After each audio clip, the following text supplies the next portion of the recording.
Hi vintage lovers and two-strokers, today we are with the Yamaha rx100. Let's take a capsule of history. The Yamaha launches its first model in India as RD350 with collaboration of Rajdoot. Then the Yamaha understood that the Indians does not need a big engine capacity bike and a high power bike, then it does not suitable for Indian roads. Then they realized that Indian needs a small engine capacity bike with a high power. Then they launched the great Yamaha RX100 in 1985. The 1985 and 86 models are directly imported from Japan and sold in India with the help of escort companies. Then upcoming Yamaha models are just they imported the spares from Japan and they assembled in India and they sold it. Then they also make some spares in India and they gave life to some of the spare parts holders in India. Then the government strictly said that to ban the Yamaha RX100. The main reason of banning Yamaha RX100 is a strict emission norms and the sound pollution. The other reason back of the banning Yamaha is the government take the census of vehicle accident list. The Yamaha RX100 stays the first position in it. The man who are driving Yamaha RX100 without a caution or without if they don't know to control it, it leads to accident which is severely bad. Then the escort Yamaha came out with rx135 which is detuned only for a mileage purpose. It also it's 100cc bike, but it is a 130cc bike, but all the specs are relative. It also delivers only a 12 bhp, then the same 100cc bike also delivers 12 bhp. The RX135 motto is only to give a perfect mileage in 2-stroke. Then they came out with RXG, then with RXZ, then the total 2-stroke system itself banned in 2004.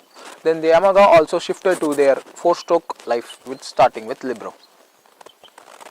Now especially we can see on this bike. This is I'm just proud to say that I am a great owner of this 2-stroke Yamaha RX100. This is my bike. This is 1990 Yamaha RX100 where the carburetor is a Japan one, but the engine contains G3 model. Then the old Japan engine contains the series of Y1 and Y2 block. Then the Indian models contain G1, G2, G3 and G4. Mine is a G3 block. The second hand market of this RX100 is really high. That the medium maintained one vehicle is just selling for 50 to 60,000. It's really a high. But all thing it's worth for it. Even the modern days bike step back from this. Think that a 95 kg bike, a 100cc bike producing 12 bhp of power. A simple tuning in carburetor and simple core change gives you a 2 bhp extra. And porting and other things makes it to 18 to 20 bhp. It's really a crazy thing, right? Yes.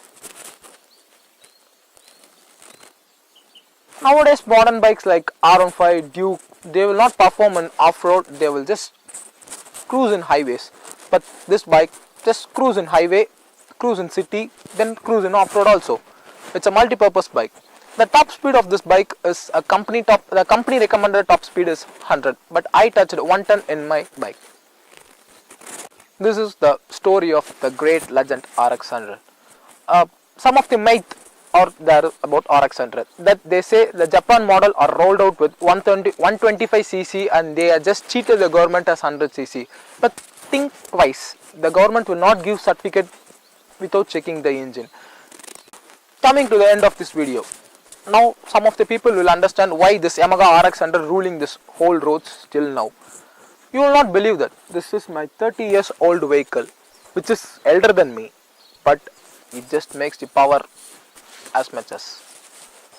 The modern bikes are just useful only for 10 years. Think the 30 years old bike will producing the same power as it from the factory.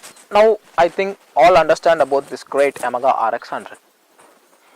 These are made with a quality.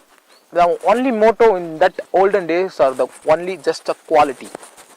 Think that the 30 years old vehicle producing such a great power still now like it's coming out of factory.